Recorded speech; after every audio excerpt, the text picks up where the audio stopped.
Might need this. Welcome serverless enthusiasts. Good to see a few familiar faces, and welcome to to everyone here today. So today I'm going to talk to you about mastering serverless, a day in the life of the developer.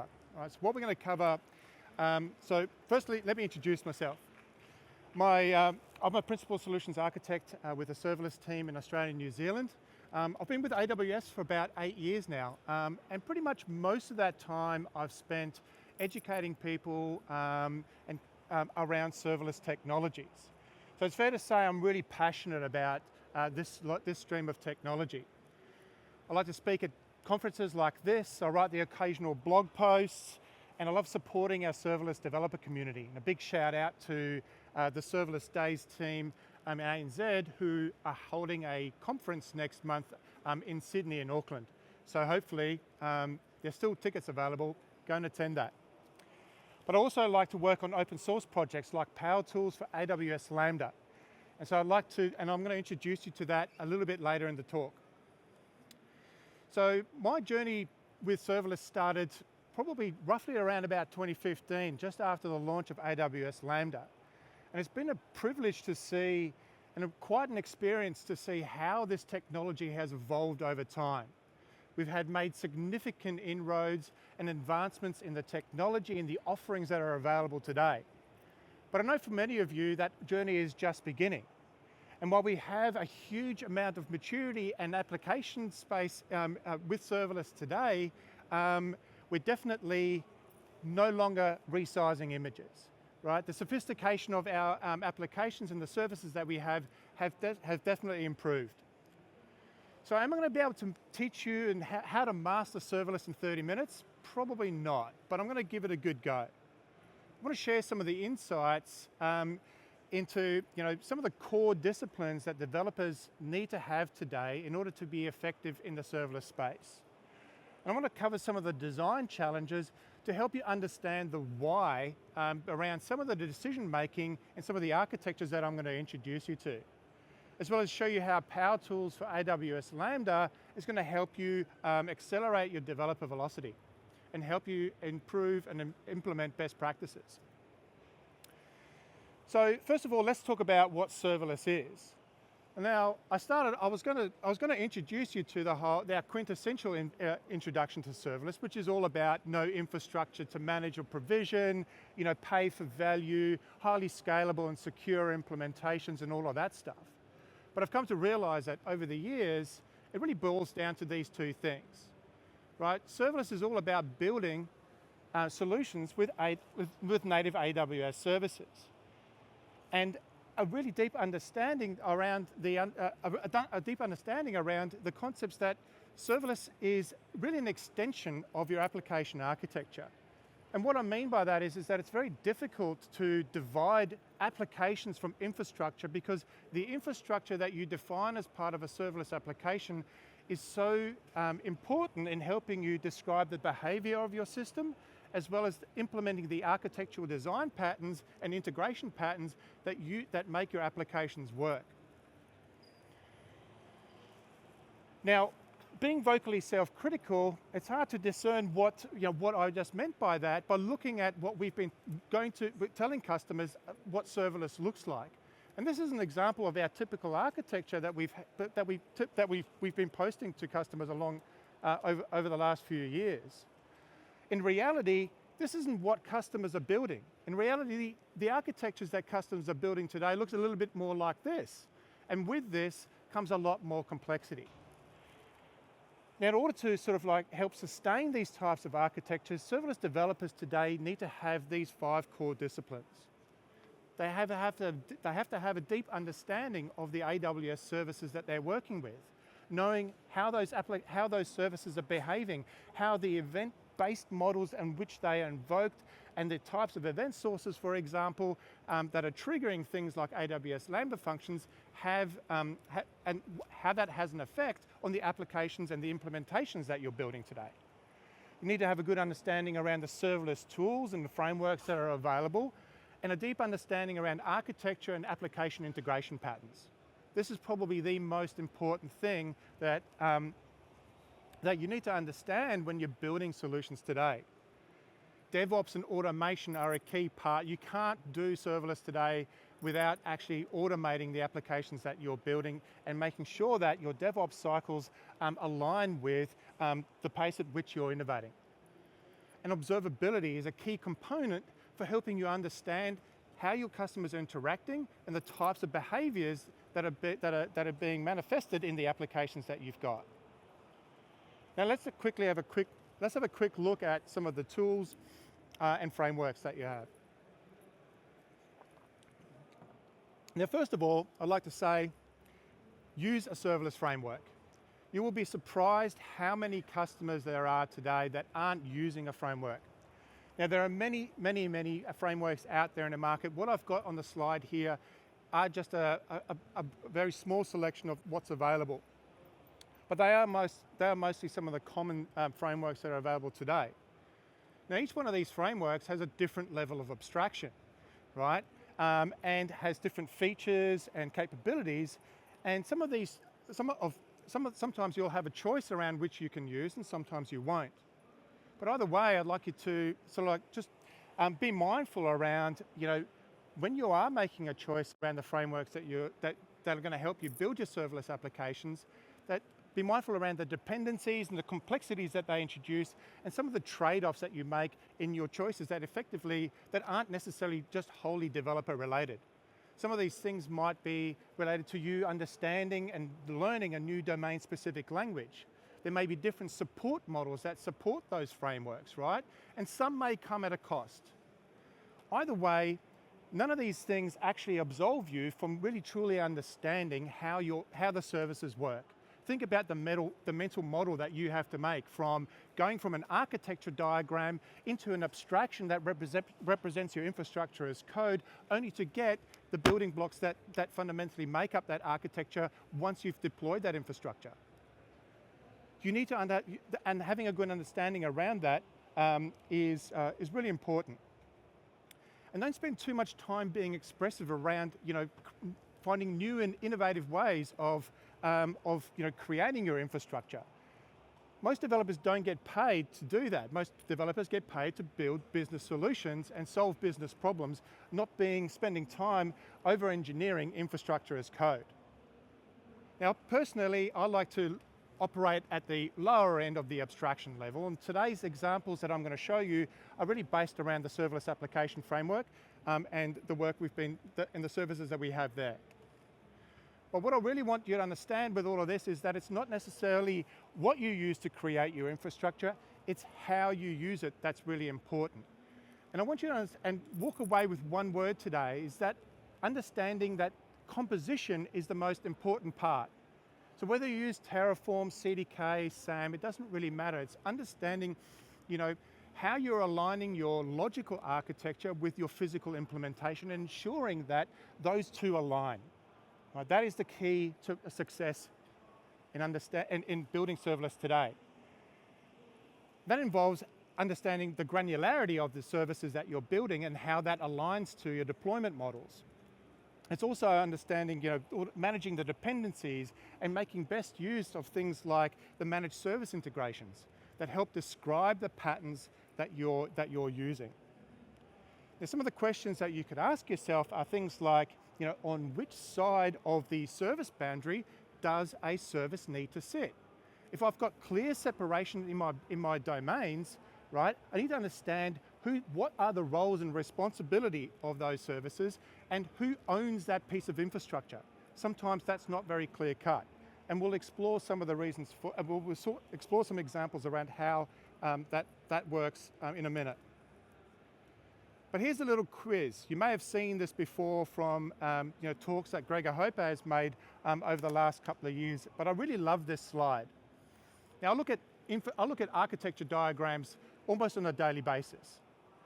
But there's a lot of things that go into understanding what connects one service to another. Now have a think about, before I bring the answers up, around what assumptions we can make about service A and service B being connected and having an interaction. Is this a pub sub or an asynchronous? Is this a synchronous or an asynchronous integration? Are they using point-to-point or pub sub architectures? What about whether or not what about the data format that's being used here? Or what is the data and control flow between these two services? Is B polling A? What about error handling, exponential backoff, partial failures? How are all those things dealt with when we're looking at this architecture? So next time when you look at something like this, these are the kinds of questions you should be asking yourself, because they affect how you design your implementations. One thing is clear: we're really missing a syntax or a vocabulary that describes the intent of our integrations. So bear this in mind as you move forward and you go in design. Don't just assume that A to B means X. It doesn't necessarily mean that. And this is where your architecture integration patterns are such an important thing. Now what I'm going to do is we're going to do a bit of a design review, an architecture review in this next section. And we've based this on a reference architecture that we've built for a workshop that's going to be available for you after lunch, called the Serverless Developer Experience. And this workshop is fundamentally based around a use case of a real estate company called Unicorn Properties. Now we built this workshop to fundamentally teach people the art of composition and what it means to build in a serverless, how to apply application integration patterns, things like event-driven architectures, and how to deal with orchestration in the right way.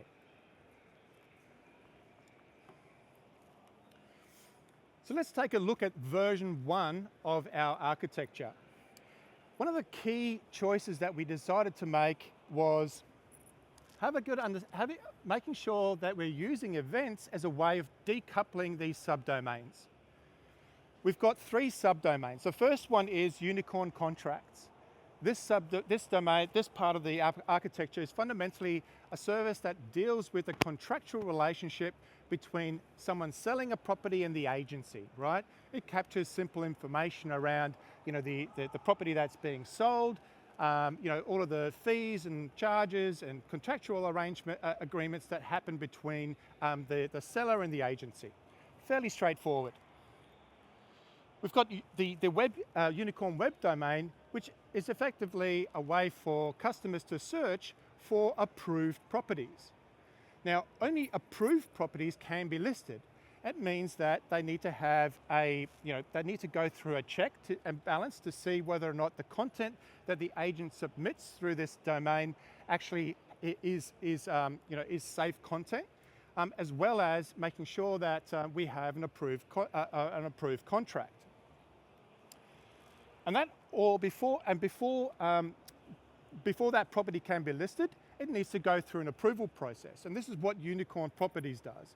It fundamentally goes through and determines through a number of different services and workflows whether or not the content is safe to publish and whether or not a contract exists.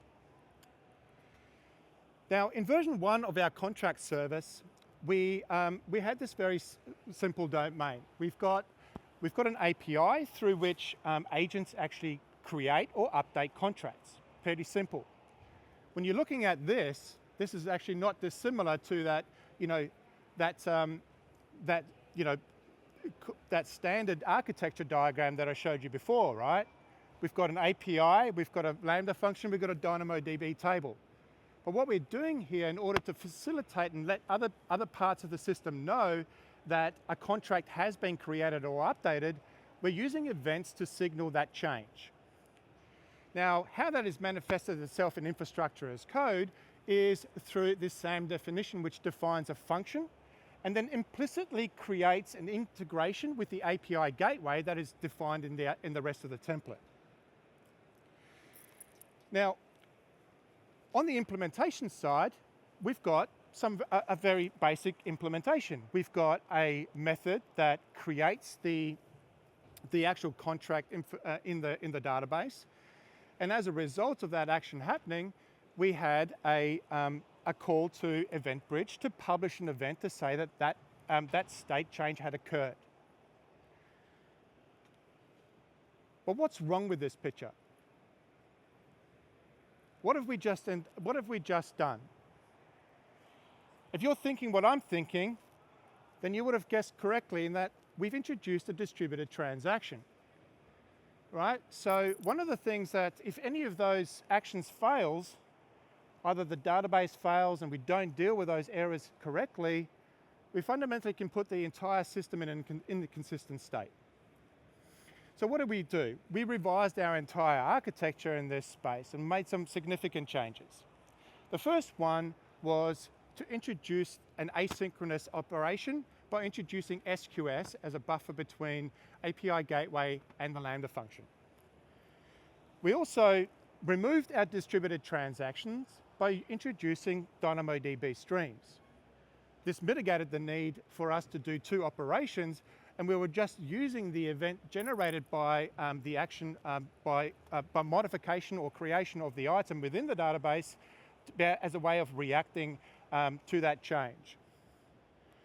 And we also removed our dependency from that single event bus and moved to a multi-bus topology.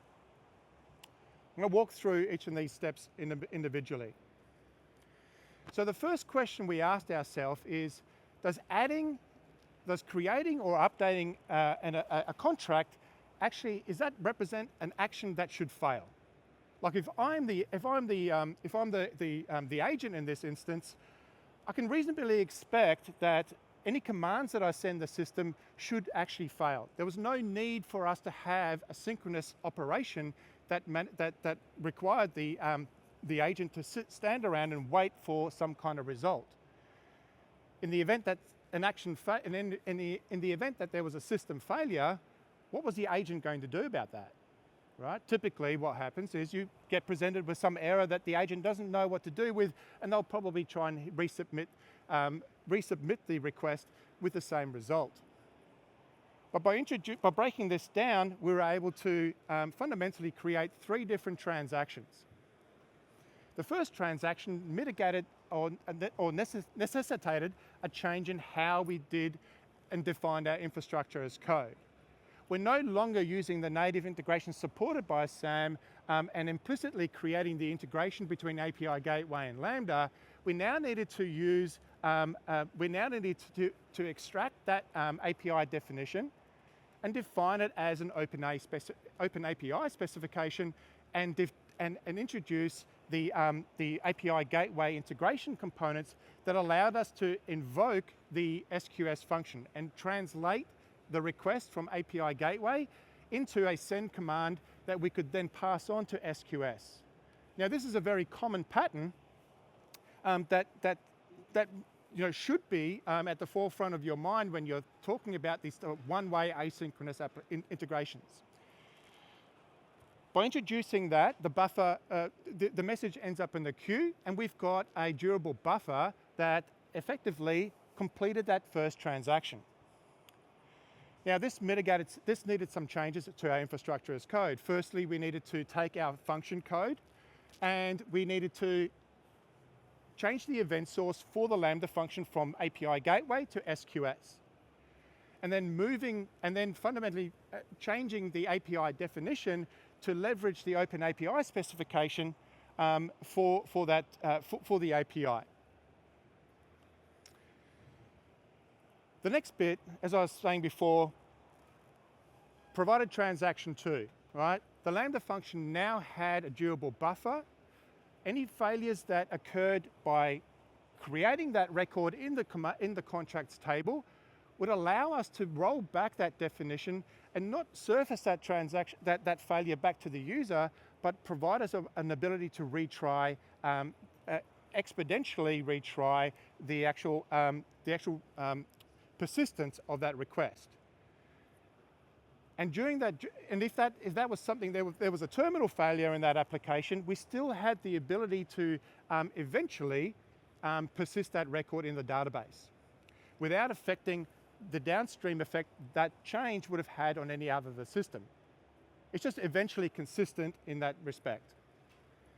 The third transaction involved us reading from the DynamoDB stream. Now, the DynamoDB stream basically catches a time-ordered sequence of events that represents the changes. It's fundamentally a change data capture event that has occurred in the database. Now this is also known as an event carried state transfer event, which is not necessarily useful for any other consumers of that event because it represents an infrastructure level event, and it's not an event that is very useful to represent a domain event, which we wanted to represent as a contract status changed event. So we're using event bridge pipes to convert that event carried state transfer event into a domain event that represents something that is meaningful to the business. Now, in order to do that, we needed to filter out the events that we were really interested in receiving and processing. EventBridge Pipes has the capability to introduce filters that allow you to be specific about the types of records that you want to be able to translate or transform. And then we have a way of taking the DynamoDB record and converting that into effectively a put event API call that gets sent onto EventBridge. This allowed us to remove the distributed transaction and have an easy way for us to be able to convert one event and publish that in something that was consistent to the business.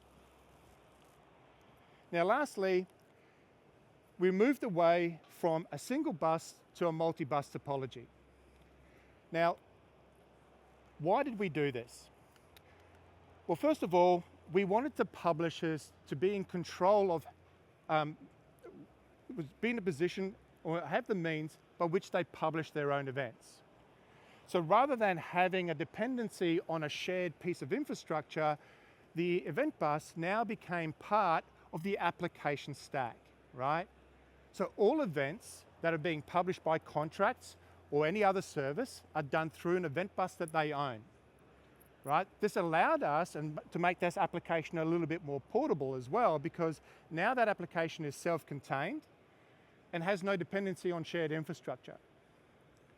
It's also set us up for multi-account topologies, right? If we decided to move all of these services into their own respective accounts, which is very typical, you basically need to have multiple accounts anyway.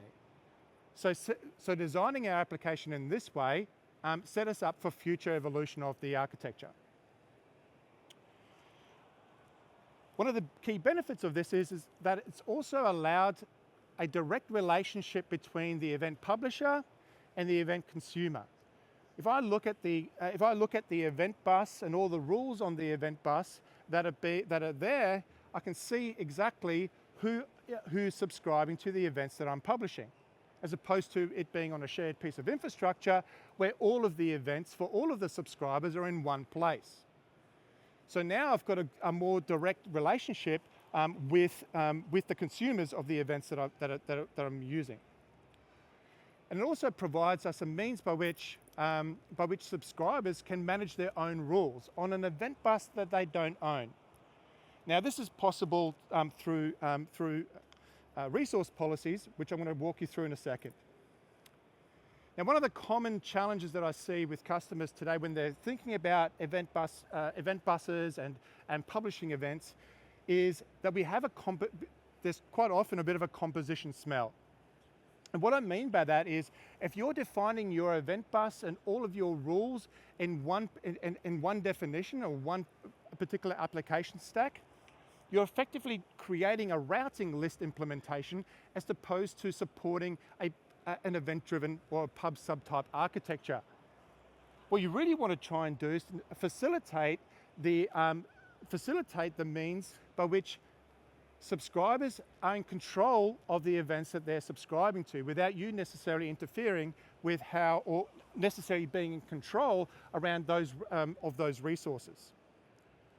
So again, this is really important. The really important questions to ask yourself is, who owns the specific resource, right? On which side of the service boundary does it need to sit? And does this align with the pub sub architecture that I'm trying to define? Now, in order to achieve this, we need to implement resource policies. Now, I'm using the example here of Unicorn Contracts publishing the contract status changed event, and the subscriber of which is the Unicorn Properties service that needs that event to determine or to understand what the current state of the contract is. Now, in order for properties to be able to create a rule on contracts event bus, we need to do a number of different things. First of all, we need to create a policy that allows the publisher to send event bus to its own event bus and not allow any other part of the service to do that. Secondly, we need to create a policy that allows specific services to create rules on the event bus that they're interacting with.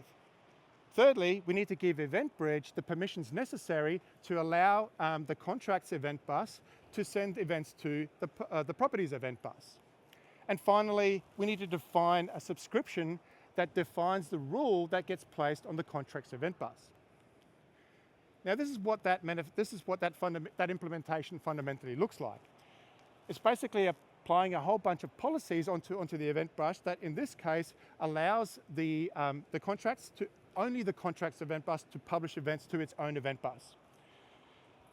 The second implementation is to allow specific principals within the architecture to put rules that they then further control.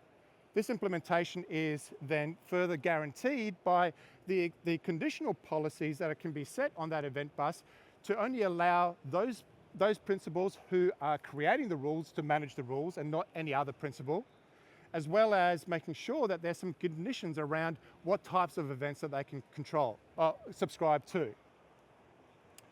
Thirdly, we've got a simple assume policy that allows us to publish for the event bus to send the events to the other event bus. And lastly, we have the rule definition on the property side that effectively allows us to create the subscription that we need. Clear as mud, right? All right, so coming back to the final section of my presentation around observability. So one of the things that we've been asking ourselves for a long time is how can we implement best practices in serverless applications today? And for this, a few years ago, we introduced the serverless lens. Now, if you don't know about the serverless lens, I encourage you to look at this. It has a lot of guidance around how to implement what you should be doing to implement best practices. The problem with the serverless lens is that we didn't have, the implementation of those best practices became the responsibility of the customer. And so we couldn't actually, customers were effectively reinventing the wheel and interpreting these rules in different ways, or this guidance in different ways. So we created Power Tools for AWS Lambda, which is fundamentally a manifestation of the serverless lens. And this allows us to implement those best practices consistently across a number of different types of utilities. Now, I'm going to introduce you quickly to some of the core utilities before we wrap up this presentation. But here are some of the things that are capable now that take out some of the heavy lifting around how you're doing and building serverless applications with Lambda today. Now, firstly, logging. Without logging, you basically have some standard out capabilities where the logs that you create are done are then persisted in an unstructured way.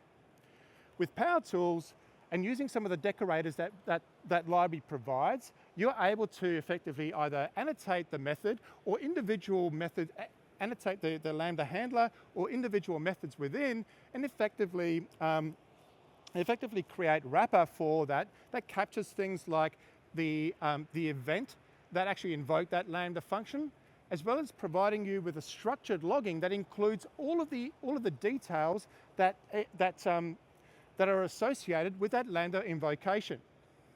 Now, this is a much easier way for you to be able to observe what's actually happening and then find out more information about what your function is doing. Now, with tracing, we've got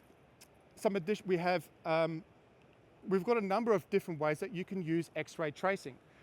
The standard SDK provides you with things like being able to implement or trace or do passive tracing with AWS services, HTTP calls, and SQL Server calls. And with distributed tracing, it also becomes, there's also, with those SDKs, it also becomes quite verbose around how you create those traces within your code. Quite often in the .NET example that I'm showing you here, you have to use a subsegment and end subsegment implementation and create those wrappers around the things that you want to instrument. And that becomes quite verbose. Now with Power Tools, we fundamentally have created again a way to annotate the actual handler and create specific traces using single line or effectively creating wrappers around methods that then are represented as subsegments in your code. Now, lastly, metrics. Metrics are a way for you to be able to gain greater insights into the behavior of your system, either through business level metrics or customer experience level metrics. And there's a number of different ways that you can do this. Traditionally, you'd use the SDK that comes with CloudWatch. But the problem with this is that it becomes an asynchronous call, and it can be, in high throughput implementations, can actually become a bit of a bottleneck in terms of the throughput capabilities that service provides you. So the team the CloudWatch team recognized this as an issue and has now introduced this thing called embedded metrics format, which is a different way for you to be able to define metrics based on asynchronous logs that you're putting into CloudWatch logs. The issue with this is that the SDK that embedded metrics supports is also rather verbose. And with Power Tools, we've again simplified this entire experience. You can, with the metrics annotations and decorators that we provide, you can effectively simplify how you're doing metrics by effectively wrapping the experience of embedded metrics format and breaking that down into single line implementations, thus making it super easy for you to implement best practices around observability. Now, this is what it looks like before, and this is effectively the outcome of the example here. Is we've got a much cleaner implementation, and by decorating some of your code, you've fundamentally implemented the best practices that we talked to you about, and get exactly the same experience that you would through all of the standard implementations that we provide. Now, each of the runtimes that we support have different levels of feature capabilities. And some are required because they are runtime specific. Others don't necessarily need to be because they're by nature strongly typed. They don't need to have, some utilities like Python and TypeScript have. But this is effectively the feature parity set, and we're going to continue to evolve this over time. If you want to know more about Power Tools, there's a dedicated website now available. We support, and we have dedicated support. There's a whole team behind this now that can help you and takes contribution. It's very much an open source project. And if you want to join our community, the Power Tools community is also a great way to connect with other people and connect directly with the team building those services. So the key sections from this takeaway today are: think about building serverless as a way of building solutions, right? We're not just dealing with infrastructure and code. The two are very much intertwined. Infrastructure defines the actual behavior of your system and the patterns that support the architecture that you're working with. Focus on composition, irrespective of the infrastructure tool that you use, and help and understand how integration works, and challenge the assumptions that you're making when you're designing your systems and drawing the lines between the services on your architecture diagram. And use Power Tools as a way of helping you simplify the way that you implement best practices within your code today. And with that, apologize for running over, but appreciate you hanging around. Thank you very much.